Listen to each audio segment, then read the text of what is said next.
என்ன மக்களே, மாப்பிள்ளைக்கு கல்யாணத்துல இஷ்டம் இல்ல போல, ஒரு மாதிரி கல்யாணத்தை கேன்சல் பண்ண ட்ரை பண்ணிட்டு இருக்காரு.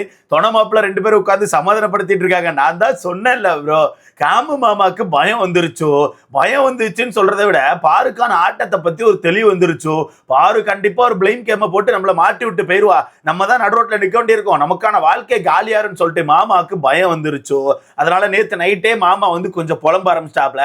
ஆக்சுவலா மாமாக்கு இப்போ பயம் வரல ப்ரோ, அந்த 24 hours அப்படின்னு சொல்லி ஒரு ஆப்ஷன் வீட்டுக்குள்ள பிக் பாஸ் கொடுத்தாருல, அன்னைக்கே பயம் வந்துட்டு. அன்னைக்கே பாரு கிட்ட பேசும்போது கொஞ்சம் தள்ளாடி தான் பேசினாப்ல. ஏன்னா அன்னைக்கு பாரு பேசும்போது என்ன சொன்னாங்கன்னா, 24 hours எங்க அம்மாவுக்கு கூட்டு உள்ள உட்கார வச்சிட்டேன்னா நான் எப்படியாச்சும் சமாளிச்சிருவேன், எப்படியாச்சும் சொல்லிடுவேன், நீ விரிச்ச அந்த காதல் வலையில நான் விழுந்தேன் பத்தியா, அதை எப்படியாச்சும் எங்க அம்மாட்ட சொல்லி புரிய வச்சு எப்படியாச்சும் எங்க அம்மா மண்டையில ஏத்திருவேன்னு சொல்லிட்டு அக்கா வந்து ஒரு பேச்சை போட்டாங்க.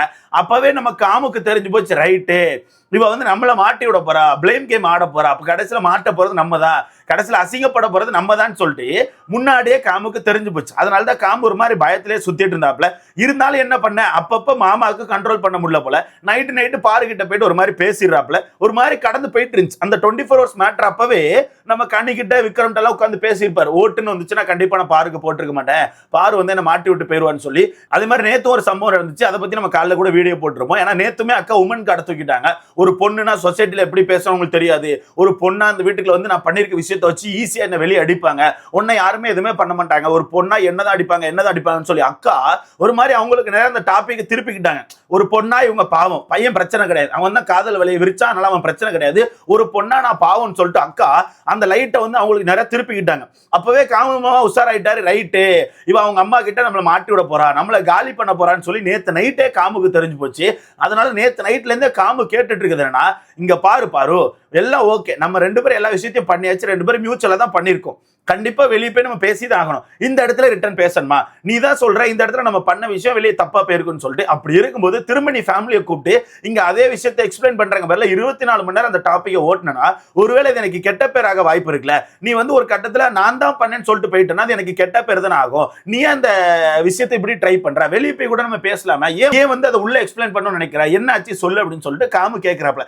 சோ காமு கேட்கிற விதம் என்னன்னா, உனக்கு இந்த 24 hours இந்த வீட்டுக்குள்ள வச்சு எக்ஸ்பிளைன் பண்ணாதான் நமக்கான அந்த விஷயம் அப்படிங்கிறது ட்ரூவா உன்னால காட்ட முடியுமா, ஏன் வெளியே போய் நம்மளால எக்ஸ்பிளைன் பண்ண முடியாதா, வெளியே போய் நம்ம அம்மா கிட்ட பேச முடியாதா, உள்ள திரும்ப திரும்ப இந்த விஷயத்தை எடுக்கும்போது ஒரு கட்டத்துல கெட்ட பேர் தானே. எனக்கு ஒரு வாழ்க்கை இருக்கு, உனக்கு ஒரு வாழ்க்கை இருக்கு, 2 பேருக்கும் ஒரு வாழ்க்கை இருக்கு, ஒருவேளை இது தப்பா போச்சுன்னா எனக்கான வாழ்க்கை அப்படிங்கிறது அழிஞ்சிரும்ல. நீ அதை யோசிக்க மாட்டேங்க, நீ உன் சைடு மட்டும் யோசிக்கிற. நீ ரொம்ப தெளிவா உனக்கான அம்மாவை மட்டும் கூட்டு உட்கார வச்சு 24 மணி நேரம் உன் சைடு மட்டும் சொல்லி நீ தப்பிக்கலான்னு பாக்குறேன்னா, அப்ப நான் வந்து யாரு, நான் தக்காளி தொக்கான்னு சொல்லிட்டு மாமாக்கு கொஸ்டின். மாமா அதே கொஸ்டின் தான் காலைல பயத்துல கேட்டுட்டு இருக்காப்ல. காலைல 2 பேரும் ஒன்னா தான் ஒர்க் அவுட் பண்ணிட்டு இருந்தாங்க ப்ரோ. இப்ப கூட பாத்தீங்கன்னா காலைல 2 ஒன்னா தான் ஒர்க் அவுட் பண்ணிட்டு இருந்தாங்க. ஒர்க் அவுட் பண்ணிட்டு இருக்கும்போதே மாமாக்கு பயம் வந்துச்சு. ஒர்க் அவுட் பண்ணிட்டு இருக்கும்போதே மாமா வந்து, நீ ரொம்ப தெளிவா தான் இருக்க, உங்க வீட்டுல இருந்து 24 மணி நேரம் இங்க வந்து உட்கார போறாங்க, என்னென்ன பேச போறாங்கன்னு தெரியல, நீ என்னென்ன பேச போறன்னு தெரியல, ரொம்ப தெளிவா ஒரு கேமை போட போற, எப்பவுமே இப்படித்தானே பண்ணுவேன், இப்ப என்ன மாட்டி விட்டு நீ ஈஸியா தப்பிச்சிடும் அப்படிதானே சொல்லிட்டு மாமா காலையிலே புலம்ப ஆரம்பிச்சிட்டாப்ல. அப்ப அக்கா என்ன சொல்றாங்கன்னா, அப்பெல்லாம் பண்ண மாட்டேன்டா, 2 பேருமே இதுக்கு ரெஸ்பான்சிபிலிட்டி தான்டா, நீ ஏன்டா இப்படி பேசுற, நான் பேசுறேன்டா நீ பயப்படாத, உனக்கு பயமா இருக்கடான்னு சொல்லிட்டு ஒரு மாதிரி அக்கா கொஸ்டின் கேட்க ஆரம்பிச்சேன்னு மாமா ட்ரிகர் ஆயிட்டாப்ல. என்ன பயம், வீட்டுக்குள்ள இவ்வளவு ஓப்பனா பண்ண எனக்கு என்ன பயம், ஆனா நீ நீ பண்றத பத்தி எனக்கு கொஞ்சம் பயமா தான் இருக்கு. என்ன பயமா இருக்குன்னா, நீ என்ன மாட்டி விட்டு பெரியவன் பயமா இருக்கு. ஆல்ரெடி இதுக்கு முன்னாடி இருந்தா இப்படிதான் நீ பண்ணிட்டு இருக்க, ஆல்ரெடி முன்னாடி இருந்தா இப்படிதான் பண்ணிட்டு இருக்க வீட்டுக்குள்ள. அப்படி இருக்கும்போது உங்க அம்மா வந்து ஏதாவது பேசும்போது என்ன மாட்டி விட்டு பெரியவன் பயமா இருக்குன்னு சொல்லிட்டு மாமா நிறைய வார்த்தைகளை கடத்துறாரு. இது எனக்கு என்னமோ பாருக்கு மிகப்பெரிய ஓட்டுகளை வாங்கி கொடுக்குமோன்னு தோணுது. ஏன்னா மாமா விடுற வார்த்தைகள்லாம் எப்படி இருக்குன்னா, பெண் புத்தி பின் புத்தி இப்படித்தான் இருப்பாங்க, ஆனா ஆண்கள் வந்து எல்லா விஷயத்தையும் பண்ணிட்டு யோசிப்பாங்கன்னு சொல்லிட்டு அரமெண்டல் மாதிரி பேசிட்டு இருக்காரு. நான் முன்னாடியே சொன்ன மாதிரி தான், உனக்கு பேச தைரியம் இருக்கு, நீ தெம்பா ஒரு ஸ்டாண்ட் எடுக்கிறனா ஸ்டாண்ட் எடுத்துடணும். அதை விட்டுட்டு ஒரு பொண்ணுக்கு ஒரு ஹோப்பை கொடுக்குற, அங்க போயிட்டு உங்க வீட்டுல வந்து பேசுறேன்னு சொல்ற அந்த பொண்ணு அதை வச்சு அழகா ஒரு மூவ் பண்ணலான்னு சொல்லிட்டு அவங்க வீட்டுல உள்ளவங்கள 24 மணி நேரம் வைக்கிறதுக்கு ஒரு பிளானை போடுறாங்க. அதுக்கப்புறம் உட்கார்ந்து இருந்துட்டு என்ன பேசன்னு தெரியல, இப்ப இந்த வீட்டுக்குள்ள பேசி ஆகணுமா, வெளியே போய் பேசலாமே, ஏன் இங்க பேசணும்னு சொல்லிட்டு உன்னோட ஸ்டாண்டை மாத்தனா அசிங்கப்பட போறது நீதான் ப்ரோ, அசிங்கப்பட போறது நீதான். நான் சிம்பிளா சொல்றேன், அசிங்கப்பட போறது நீதான். எனக்கு என்னமோ அந்த பொண்ணுக்கு வந்து ஒரு சிம்பத்தி ஓட்டுகளை வாங்கி கொடுக்க போறாருன்னு தோணுது. இப்ப பாரு அந்த கேம் அவங்களுக்கு ஏத்த மாதிரி ஈஸியா மாத்திப்பாங்க ப்ரோ.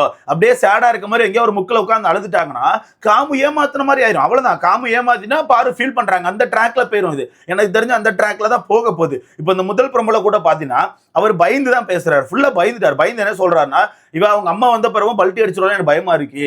இதுக்கு முன்னாடியே வாட்டர்மெலன் இருக்குமோ இந்த மாதிரி விஷயத்த பண்ணிருக்கா, என் கூட பழகிட்டு என் கூட சுத்திட்டு ஒரு கட்டத்துக்கு அப்புறம் எப்படி பல்ட்டி அடிக்கான்னு தெரியல, போயிட்டு ஒரு இடத்துல உட்காந்து நான் பேட் டச் பண்ணேன்னு சொல்லிட்டு இருக்கா. வாட்டர்மெலன் பேச்சை கேட்டு என்ன அமுக்கி பேசினவா அவங்க அம்மா பேசும்போது என்ன அமுக்கி பேச மாட்டாளா? அப்ப அவருக்கான பாயிண்ட் ஒரு இதுல கரெக்ட் தான். வாட்டர்மெலன் உட்கார்ந்து பேசும்போது வாட்டர்மெலன் அவனை நம்பாத, அவன் இப்படித்தான் அவன் அப்படித்தான் சொல்லும் போதே அக்கா வந்து டக்குன்னு அந்த இடத்துல எனக்கே அப்படிதான் தோணுதுன்னு, அவன் வந்து ஒரு மாதிரி லிமிட்டை தாண்டிலாம் வரான், ஒரு மாதிரி பவுண்டரிஸை தாண்டி வரான், ஒரு மாதிரி பேட் டச் எல்லாம் பண்றான்னு சொல்லிட்டு அக்கா அவ்வளவு ஈஸியா நம்ம காமுவை புதைச்சு விட்டு போனாங்க அந்த இடத்துல. அப்படி இருக்கும்போது அவங்க அம்மா வந்து பேசும்போது ஒருவேளை அவங்க அம்மா ஃபீல் பண்ணிட்டா அக்கா கண்டிப்பா அந்த பல்ட்டி அடிப்பாங்க, கண்டிப்பா அந்த பல்ட்டி அடிப்பாங்க. அது அக்காக்கான திறமை. அக்கா என்ன செய்வாங்க தெரியுமா, அம்மா எனக்கான கேம் தாமா போட்டுட்டு இருந்தேன், அவன் தாமா வந்து சண்டால வளைய விரிச்சான், ஒரு மாதிரி பாசம் காமிச்சான், அந்த பாசத்துல நான் விழுந்துட்டேம்மா, எனக்கு என்ன பண்ணேன்னு தெரியலம்மா, ஸ்லிப் ஆயிட்டேம்மா, அந்த பாசம் எனக்கு ரொம்ப பிடிச்சிருந்துச்சுமா, அதுலதான் ஸ்லிப் ஆயிட்டேமான்னு சொல்லிட்டு கண்டிப்பா அக்கா பல்ட்டி அடிச்சிருவாங்க. கண்டிப்பா அக்கா பல்ட்டி அடிச்சிருவாங்க. அக்கா அப்படி பல்ட்டி அடிக்கும் போது அவங்க அம்மாவும் சரி ஓகேன்னு சொல்லி சமாதானப்படுத்தி கூட்டு போயிருவாங்க. ஓகேவா, கூட்டு போயிட்டா அங்க கடைசியில் அசிங்கப்பட போறது யாரு? காமு மாமா. இதைதான் நான் சொல்லிட்டு இருக்கேன் ப்ரோ. அவங்க ரொம்ப தெளிவா கேமை மூவ் பண்றாங்க ப்ரோ.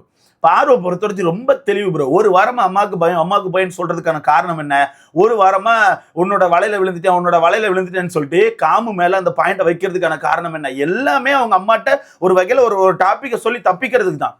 அது காமு முன்னாடியே புரிஞ்சிருந்து டப்புன்னு ஒரு ஸ்டாண்ட் எடுத்துடணும். இங்க பாரு, 2 பேரும் பண்ண தப்பு தான், ஓகே, ஒரு நேஷனல் டெலிவிஷன்ல வந்து பண்ணிட்டோம், ஆனா ஃபீலிங்ஸ் இருக்கு, வெளியே போய் பேசிக்கலாம், இங்க வந்து பேசி ஒண்ணுமே இது பண்ண போறது இல்லை, இங்க அந்த விஷயத்தை ரிட்டர்ன் எனக்கு வளர்க்க விருப்பம் இல்லை, நம்ம வெளியே போய் பேசிக்கலாம்னு சொல்லிட்டு அவர் ஒரு ஸ்டாண்ட் எடுத்திருந்தா இது இவ்வளவு பெரிய பிரச்சனையா மாறி இருக்காது. பார்வல கண்டிப்பா இவ்வளவு பெரிய ஸ்டெப் எடுத்திருக்க முடியாது. ஆனா இவர் என்ன பண்ணாரு, பேசலாம், உங்க அம்மா கிட்ட நான் பேசுறேன், அம்மாக்கு 72 வயசு தானே, நான் பாத்துக்கிறேன்னு சொல்லிட்டு அந்த பொண்ணுக்கு ஒரு ஹோப்பை கொடுத்துட்டு இப்போ உட்காந்து பயந்துட்டு இருந்தா யார் என்ன பண்ண முடியும்? இதுல மண்டையில அடிச்சு சொல்றாரு, சத்தியமா நான் பேட் டச் பண்ணவே இல்லை, ஆனா அவ என்ன அப்படி மாட்டி விடுட்டா, எனக்கு இப்ப என்ன பண்ணன்னு தெரியல, எனக்கு ஒரு வாழ்க்கை இருக்கு, அவ என்ன பத்தி யோசிக்கவே வேண்டுக்கா, அவளை பத்தி மட்டும் தான் யோசிக்கிறா, அவளை பத்தி மட்டும்தான் பேசுறா, எனக்கு என்ன பண்ணனே தெரியல அப்படின்னு சொல்லிட்டு மாமா ஒரு மாதிரி திணறாப்ல.